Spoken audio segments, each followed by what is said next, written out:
Come on.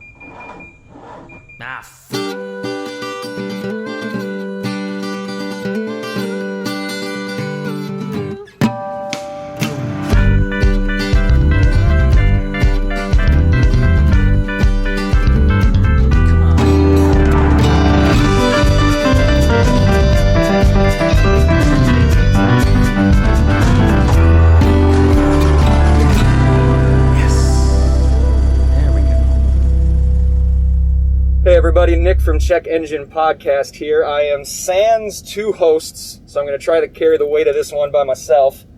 But it shouldn't be a big deal because I am on location at Road America with Road to Indy veteran, rising IMSA superstar, driver of the number 14 Aim Vassar Sullivan Lexus RCF GT3, and most importantly, homeboy from Wisconsin, Mr. Aaron Telitz. Aaron, thank you so much for being here, man. Hey, man. Great to be on the show. Thanks for having me on. Not a problem. Really appreciate the time. So first question / comment is glad to see that given everything been going on the past few months, you're safe and healthy, and hopefully everyone, you and yours, are all doing well. Absolutely. I think that's the number one thing right now. Everybody's healthy in my family, newly married, wife's healthy. Congrats. Parents are healthy. We're looking all right.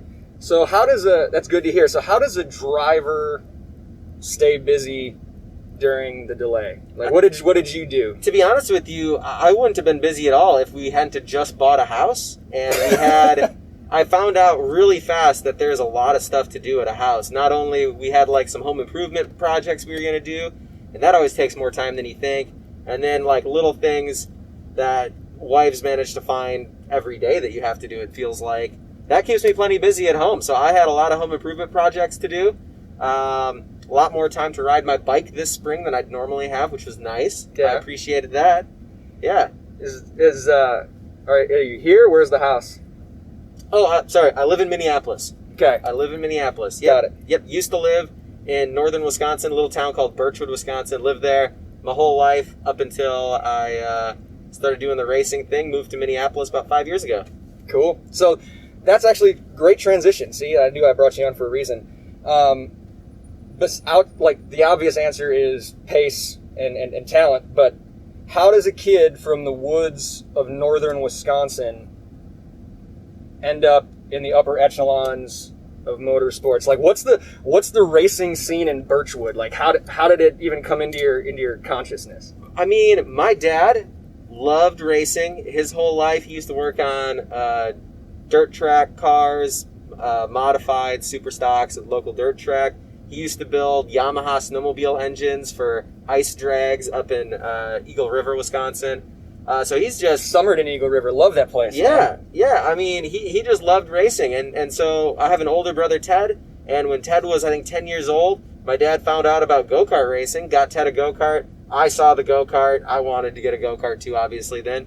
Started racing go-karts at John Menard's go-kart track in Eau Claire, Wisconsin. That's how a kid from Birchwood got started racing. John Menard owns a go-kart track? I mean, it doesn't surprise me. He owns everything else. But yeah. That's awesome. Awesome. So, follow-up question to that. The short track scene in Wisconsin, the upper Midwest, is super healthy, right? And, like, a lot of drivers coming up around here, they worship at the altar of, like, Kulwicki and Kenseth. Yeah. So, where did it turn to road racing for you versus the stock car path, which seems like every young driver around here wants to take? Yeah, I'd have to ask my dad. I think kind of the story I was told is my dad didn't like the environment at the short track scene for like a family to go to, on Saturday nights and bring your little kids to and do short track racing. So he found out about go-kart racing, and it seemed more family friendly. Still, obviously, go-kart racing, dad fights, all that good time stuff. But, oh yeah, mom fights. My mom almost got me kicked out once. See, exactly. So you know all about it, even go-kart club racing. But we just like the environment of go-kart racing, and then the natural transition from go-karting is to get into an open wheel car when you come up that route instead of going, midget racing or whatever, quarter midget racing when you're a kid. Sure. So that transition from karting to open wheel,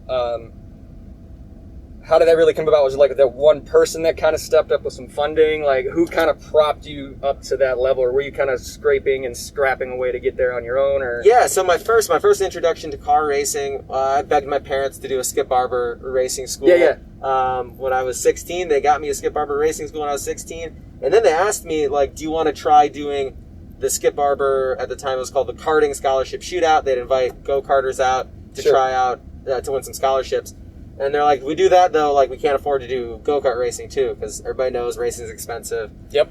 So I chose to keep racing go-karts all the way up until I was in college. And then when I was a freshman in college, I asked my parents, I'm like, hey, do you remember that, like, do the Skip Barber shootout thing or keep racing go-karts? I was like, I'll be done racing go-karts. I'll give this car racing thing a try, and we'll see what happens. Yeah. So I did. Won a scholarship to start racing cars. And once I started racing cars, I won my first ever race that I entered in Skip Barber here at Road America. So Road America always been a special place to me. Yeah, for sure. And then I entered a few more races that summer with the scholarship that I won from Skip Barber, and won some more races and thought, hey, I'm pretty good at this. So I promptly dropped out of college and asked everybody I knew for all the money they had. I was going to say, what was that point? But that was the point when you're like, hey, I can do this. Yeah. And I got lucky, and I did some digging to figure it out. But I got a hold of the president of Rice Lake Weighing Systems. It's a scale company from Rice Lake, Wisconsin, makes scales for every industry. They're worldwide. I mean, you go to the doctor's office, you're probably getting weighed on a Rice Lake scale. You get your prescription filled at Walgreens. Maybe those pills went across the Rice Lake scale. Truck stops, Rice Lake scales. Okay. So it's a big scale company, and I happened to get introduced to the president of the company and told him I was from Birchwood, small town, trying to be a race car driver, trying to put together a sponsorship package to help get me up through the lower ranks, because it costs a lot of money to make it up. And they said, yeah, we'll help support you. So Rice Lake Weighing Systems, my first ever sponsor, still on my car even this weekend. Yep, you just won the pool with it on your car. So humongous props to Rice Lake Weighing Systems. I think for sure without them, Aaron Telitz doesn't go anywhere. So tell me about what that conversation is like, because like racing sponsorship isn't as simple now as, hey, put your logo on our car and you get seen by a bunch of people. Like, it's not. So how do you convince someone that helping you achieve your dream is good for their business plan? Absolutely. And at the start, the first meeting I had with them, it was literally just all about, I have this dream, I have this thing I want to do, I need money to do it, there's no other way around it. Like, that was basically the first conversation that I had with them. And luckily for me, Rice Lake Weighing Systems is huge into supporting the local community up in Northwest Wisconsin. Sure. They sponsor everything, anything that has to do with local schools, events, all that kind of stuff. They're just big into supporting the community. And so I think my story probably resonated with them, and they said, let's support Aaron. And then as we went along, racing gets exponentially more expensive. Yep.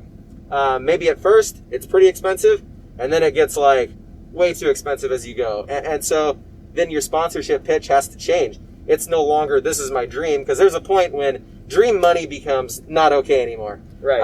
And you've got to figure out a way to bring some business back to the company that is sponsoring you. So whether that's by bringing out customers and employees to events at the racetrack, whether that's finding new industries for scales to be sold in, whether that's bringing new customers to Rice Lake, getting them introduced with other suppliers possibly, that's the things you have to do then to sell it to them, so they can say, oh, well, we can see we did this business here, we're spending this much money to sponsor a race car, that evens out, or maybe not evens out, maybe it says we can justify that. Mm-hmm. And so that's how you have to do it. Yeah, it definitely nowadays, just asking for money to go racing is not a great way to do it, but when you're starting out, there isn't a lot of other options to do it. Like, it just sucks in racing.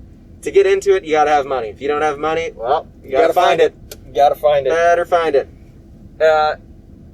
And from what I'm told, that's not the only way you are finding money.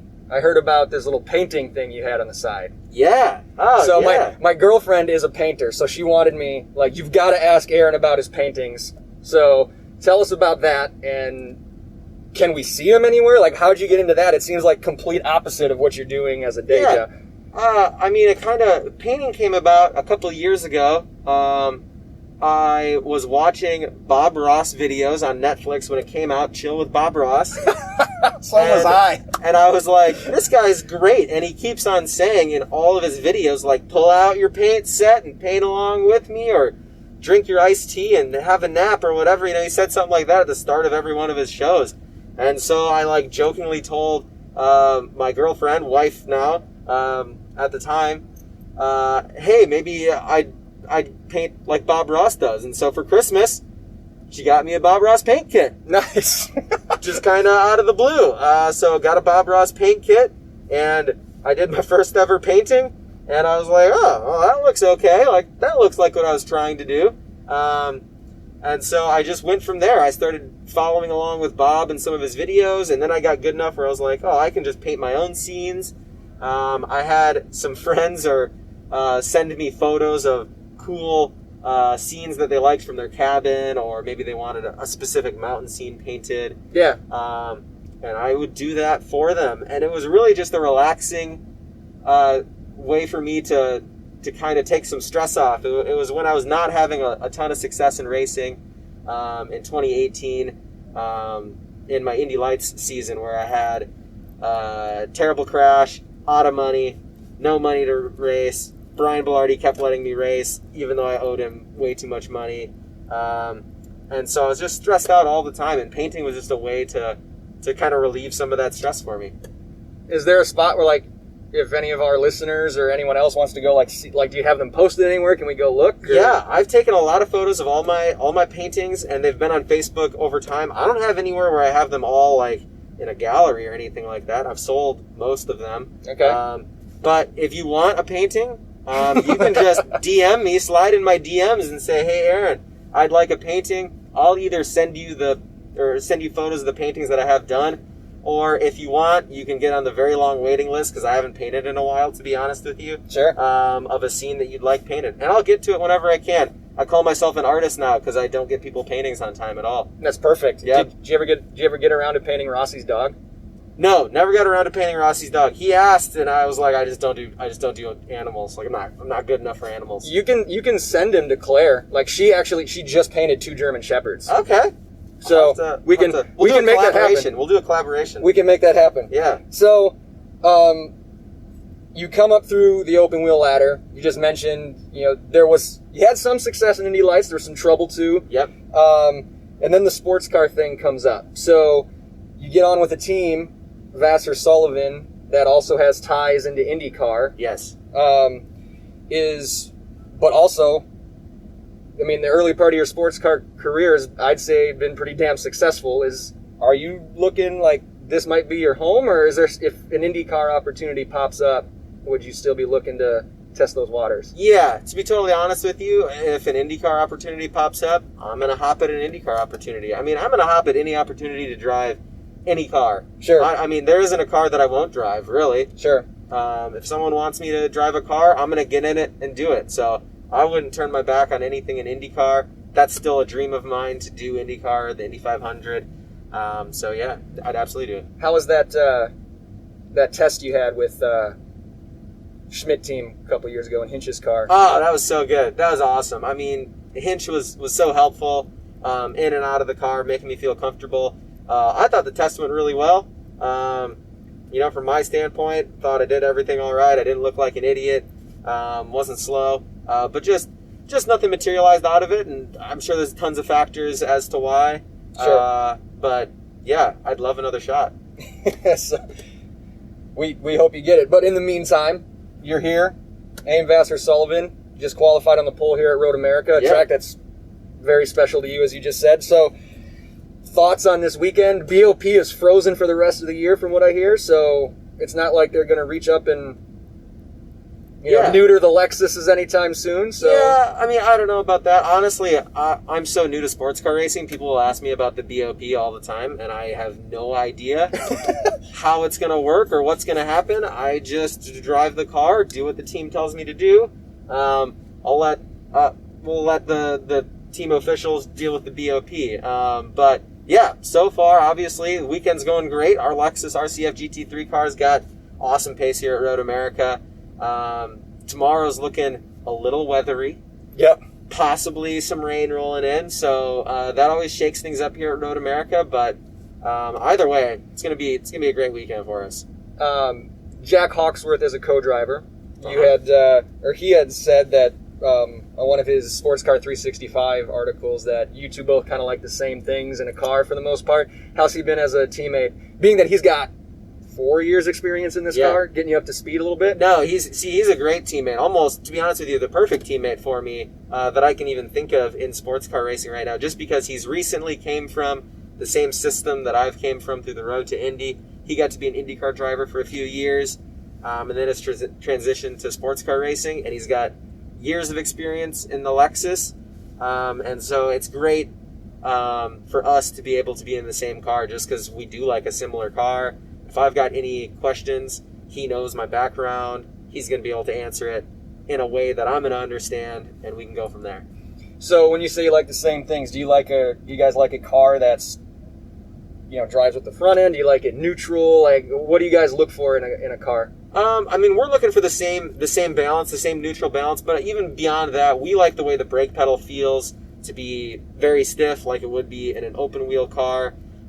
We like the car to be able to carry the front as you get into the corner. We don't want too much understeer. Same with like in an open wheel car. Sure.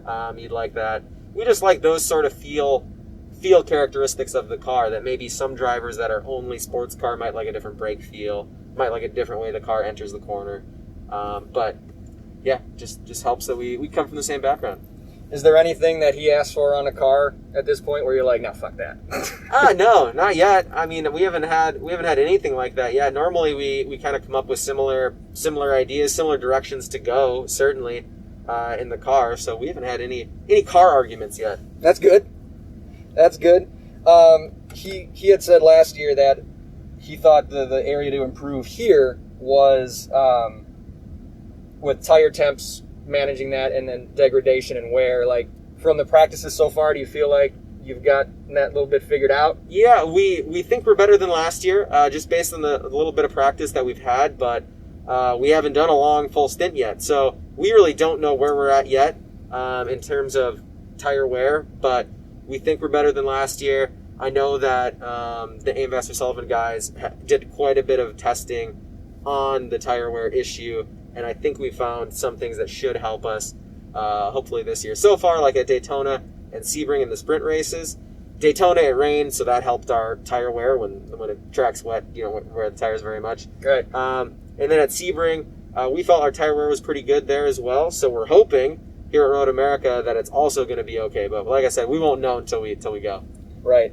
So let's take a step back to last year. You're about to get in to the Lexus at Daytona. Yeah. So this is going to be the first time you've driven with a roof over your head. Yep. First time driving with a car with fenders. Mm-hmm. Now you've got multiple classes going on. You're in the slowest class, so you've got to watch the mirrors.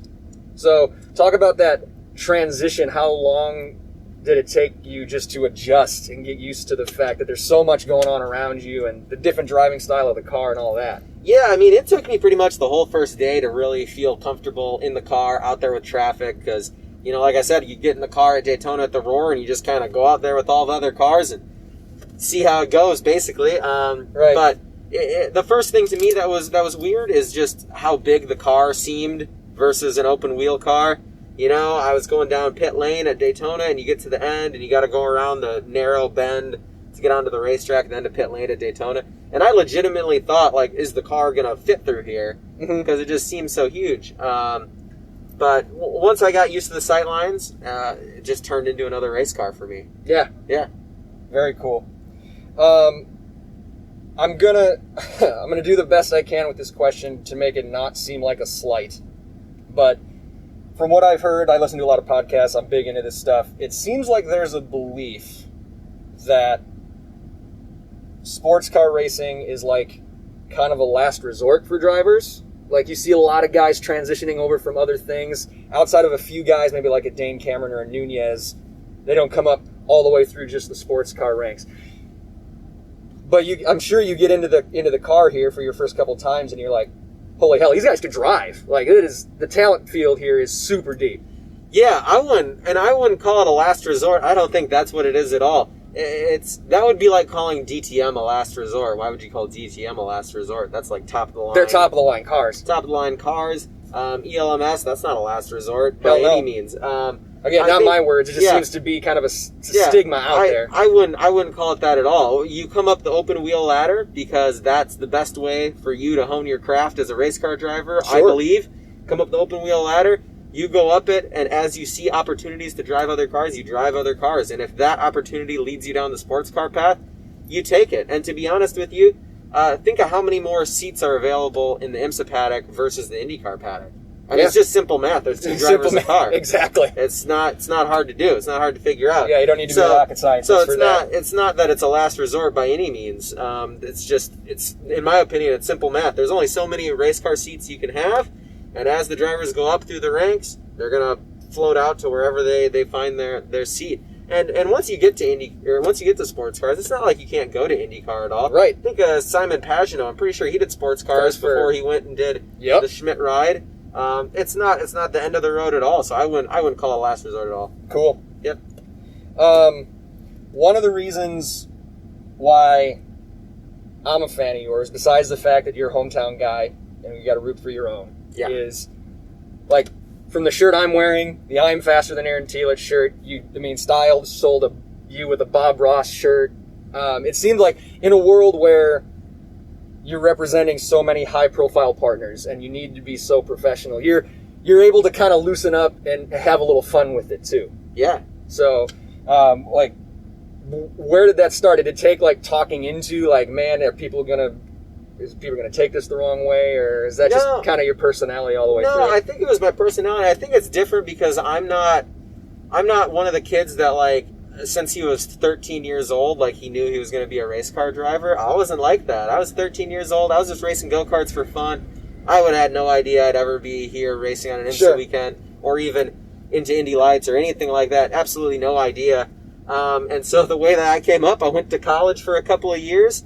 I was my own person. I decided on my own that I was going to do racing. My dad didn't funnel me into a car when I was 14 years old, like I see a lot of kids doing, and they just I don't mean to make fun of them, but they do just become kind of like a cookie cutter that just goes up and they just sit in this mold and it's just molded perfectly for them. And I think that's not very genuine either. I wish drivers were more themselves. Connor Daly's awesome. He's very much himself.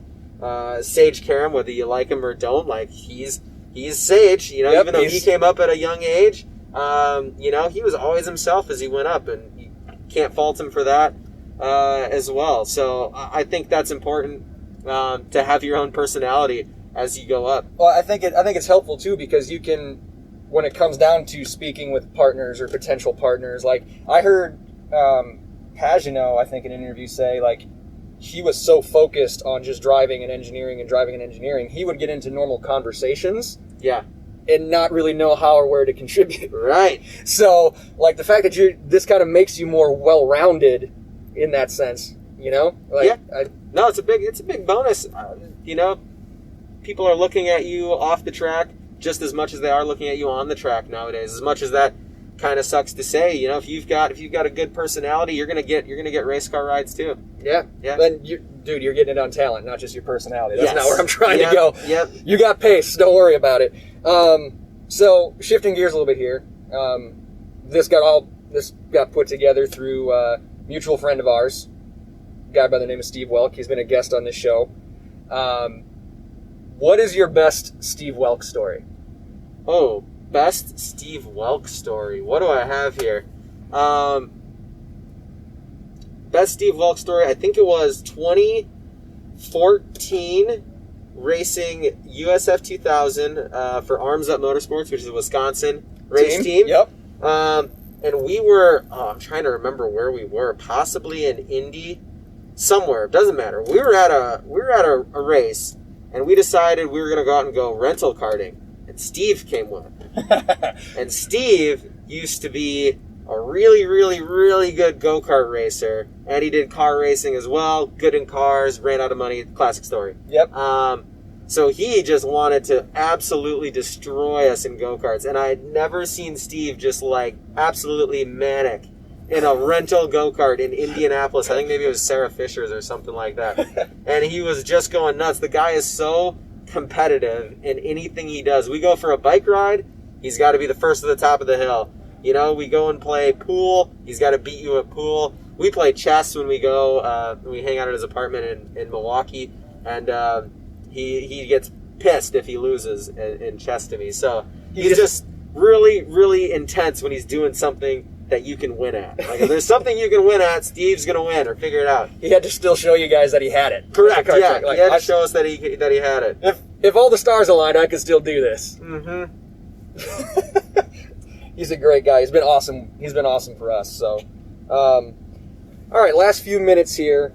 You want to do some... We'll just do some quick rapid-fire stuff, racing or non-racing related. Yeah, let's do it. All right, so... In a wing-eating contest... Yeah. 2 drivers that I'll name, you got to put your money on one. Who could eat more wings in one sitting? Juan Pablo Montoya or Tony Stewart? Juan Pablo Montoya. Really? Yep. Okay. He's got it. Montoya's got it. I think he can eat. Is that just because you're on the track at the same time as him? You don't want to piss him off? Yeah, pretty much. I mean, don't worry, no one listens to this. No. He's not going to hear it. Okay. You have one car for one lap Uh-huh. at any racetrack in the world. Uh-huh. What track and what car are you driving? I am racing at Road America, and I want to drive the 1989 McLaren Formula One car. The Senna car. Yeah. Yeah. Excellent choices. You are correct. Oh, good. Here's a good little quandary. Would you rather have a good car on a bad road or a bad car on a good road, like a good driving road? A good driving road. So what are you saying? Like, what I So not like a racetrack, but like a cool road with like switchbacks kind of thing. Oh, I'm all about the road, the experience of the road. I'm not as much of a car guy, really. Oh, okay. It sounds silly to say, but it's all good. You know what? Rather have fun. Neither was Steve.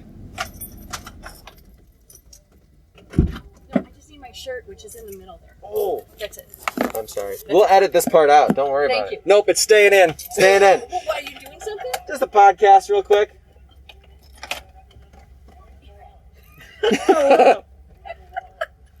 How's it going?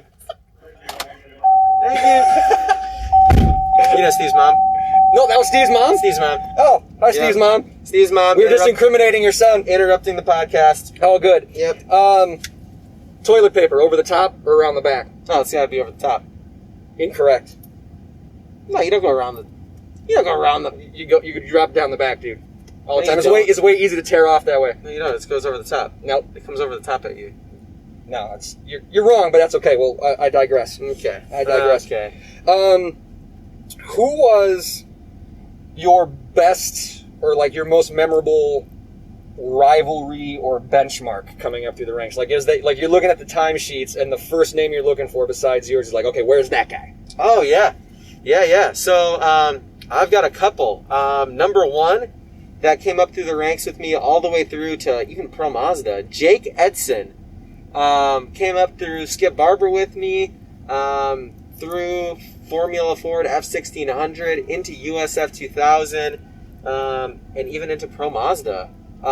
We raced against each other in all those levels, and it was great because we were always right there, one or the other, duking it out. Loved racing with Jake too. A lot of respect for him. I think he's doing something with Lamborghini now.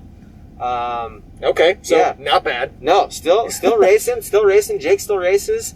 Yeah, that was one guy, and then the next one was Patricio O'Ward.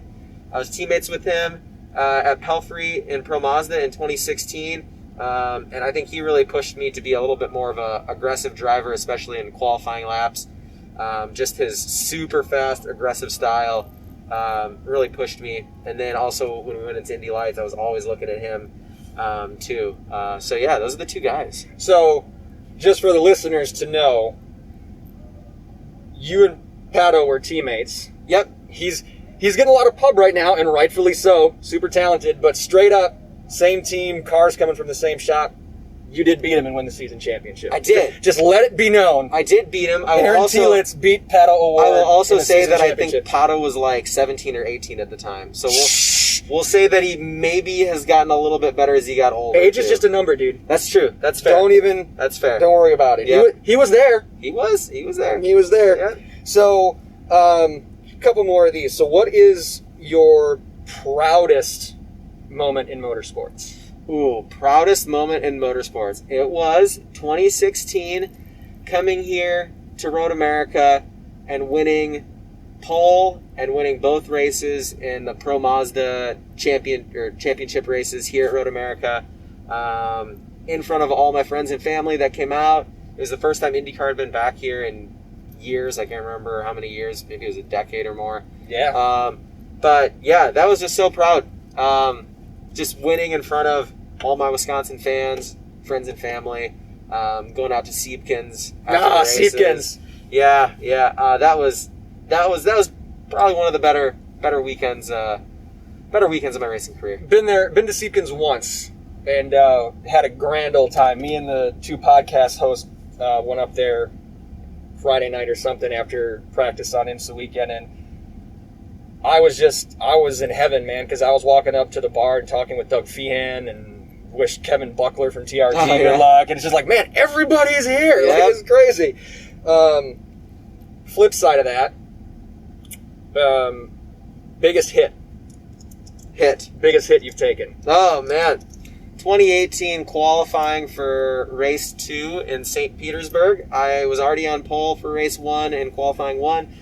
In qualifying 2, I was going for another pole lap, coming around the really fast turn 3 at St. Pete. It's a nearly flat out right-hander, and I went over the crest, touched the inside wall with my right front, and it broke the toe link. And as soon as the toe link broke, my car shot straight across the racetrack into the outside retaining wall, like 130 miles an hour into a concrete wall.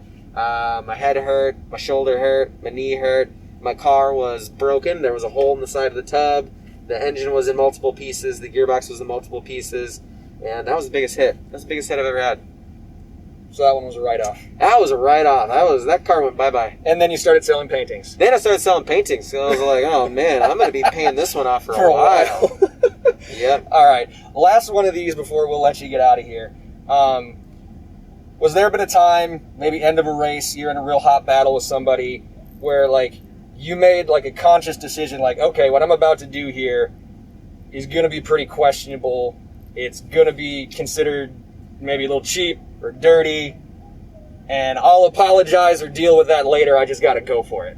No, I've never thought about that during a race, really. You never think about, like, this is going to be dirty. You're just trying your damnedest to get in front of the guy. I've never consciously thought, like, time to send it in here and crash somebody out. Never Well, thought not to that. intentionally wreck anybody, No. but, like, you're going to, all right, dude, I'm going to make it real wide here. Like, that kind of thing. I mean, probably more so when I'm defending. If I'm defending and someone's trying to get around me, then I'm more so like, good luck, man, have fun with this.